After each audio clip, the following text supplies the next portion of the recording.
Next, very good morning to everybody.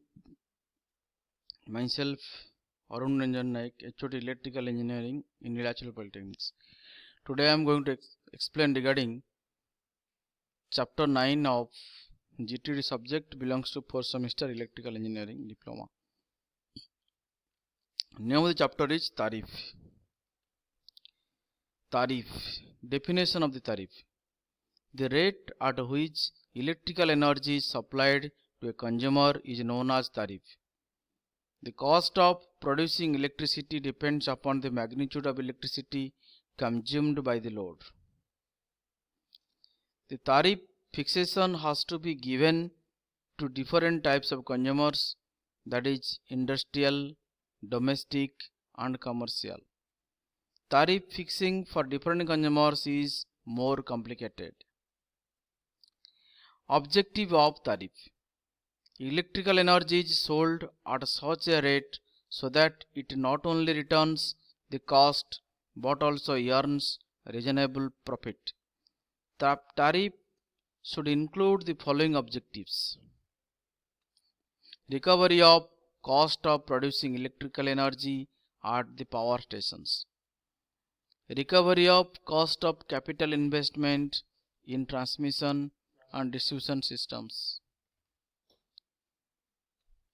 recovery of cost of operation and maintenance of supply of electrical energy, a suitable profit on the capital investment. Characteristics of a tariff. First one, proper returns. The total receipt from the consumers must be equal to the cost of producing and supplying electrical energy plus reasonable profit. This will enable the electric supply company to ensure continuous and reliable service to the consumer.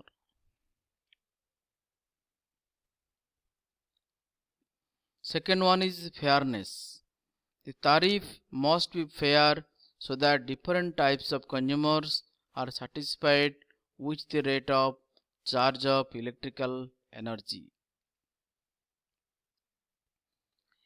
A big consumer should be charged at a lower rate than a small consumer with fixed charges, and thus reducing overall production cost of electrical energy.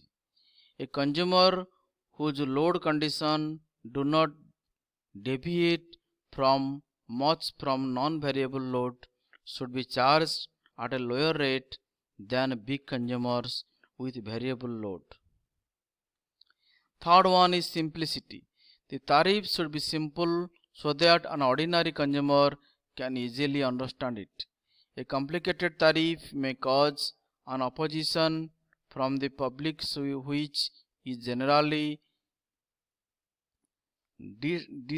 distrustful of supply companies. Fourth one, reasonable profit. The profit elements in the tariff should be reasonable.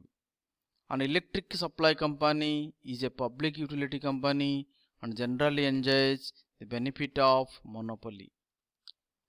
The investment is relatively safe due to non-competition in the market, and the profit is to be restricted to 8% or so per annum. Fifth one is attractive. The tariff should be attractive so that a large number of consumers are encouraged to use electrical energy. Efforts should be made to fix the tariff in such a way so that consumer can pay easily. Next, types of tariffs. There are several types of tariffs are there. We can explain one by one. First one is simple tariff. Second, flat rate tariff. Third, block rate tariff. Fourth, two-part tariff. Fifth, maximum demand tariff. Sixth, power factor tariff. 7, three-part tariff. So there are 7 number of tariffs are there. I have explained one by one. Simple tariff, flat rate tariff, block rate tariff, two-part tariff, maximum demand tariff, power factor tariff, three-part tariff.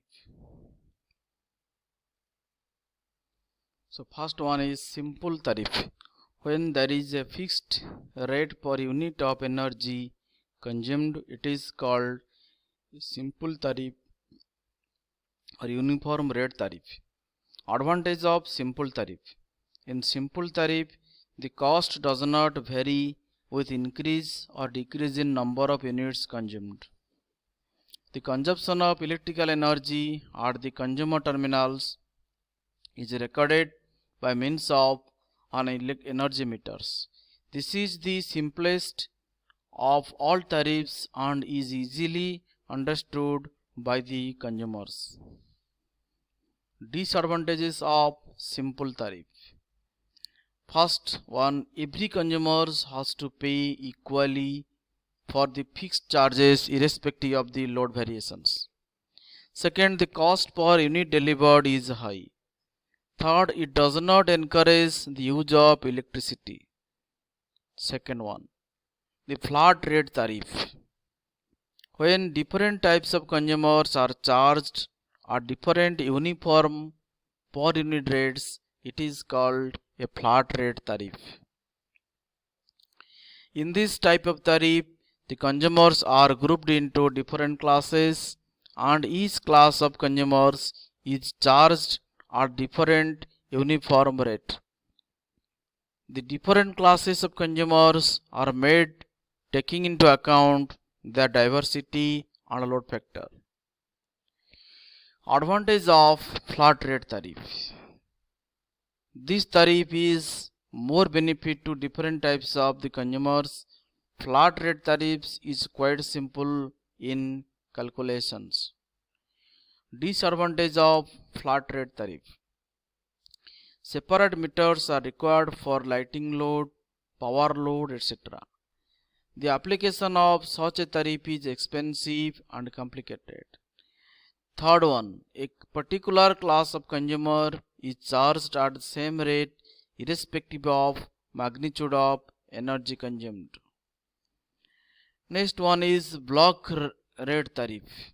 When a given block of energy is charged at a specified rate and the succeeding block of energy are charged at progressively reduced rate, it is called a block rate tariff. The energy consumption is divided into blocks and the price per unit is fixed in each block. The price per unit in the first block is the highest and it is progressively reduced for the succeeding block of energy. For simple, the first 30 units may be charged at a rate of 60 paise per unit. The next 25 units at the rate of 55 paise per unit, and the remaining additional units may be charged at the rate of 30 paise per unit. Advantage of block rate tariff. The consumer gets an incentive to consume more electrical energy. This increases the load factor of the system and hence the cost of generation is reduced. Disadvantages of block rate tariff. First one, it lacks a measure of the consumer demands.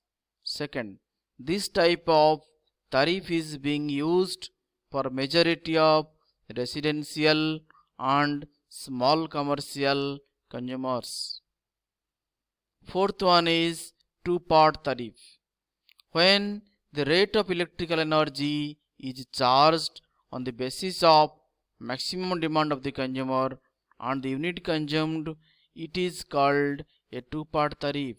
In two-part tariff, the total charge to be made from the consumer is split into two components, that is fixed charges and running charges. The fixed charges depends upon the maximum demand of the consumer, while running charges depends upon the number of units consumed by the consumer. Thus, the consumer is charged at a certain amount per kilowatt of maximum demand plus a certain amount per kilowatt hour of the energy consumed.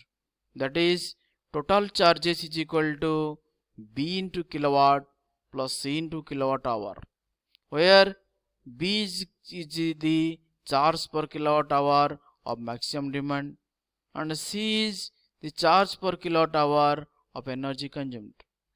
So this type of tariff is mostly applicable to the industrial consumers who have appreciable maximum demand. Advantages of two-part tariff. It is easily understood by the consumers. It recovers the fixed charges which depends upon the maximum demand of the consumers. It is independent of the units consumed. Disadvantage of two-part tariff. First one, the consumer has to pay the fixed charges irrespective of energy consumed. Second, there is always error in accessing the maximum demand of the consumer. Fifth one is maximum demand tariff. It is similar to two-part tariff with the only difference that the maximum demand is actually measured by installing maximum demand meter in the premises of the consumer. Advantages of maximum demand tariff. The maximum demand is accessed merely in the basis of rateable value. This type of tariff is mostly applied to big consumers. The disadvantage of maximum demand tariff. It is not suitable for the small consumers. Next, disadvantage. Separate maximum demand meter is required. 6 number, the power factor tariff. The tariff in which power factor of the consumer load is taken into consideration is known as power factor tariff. A low power factor increases the rating of station equipment and line losses. A consumer having low power factor must be penalized. The following are the important types of power factor tariff. First one, kVA maximum demand tariff. It is a modified form of two-part tariff. In this case, the fixed charges are made on the basis of maximum demand in kilowatt hour kVA and not in kilowatt. A low power factor consumer has to contribute more towards the fixed charges. Second one, sliding scale tariff. This is also known as average power factor tariff. In this case, an average power factor, say 0.8 lagging, is taken as a reference.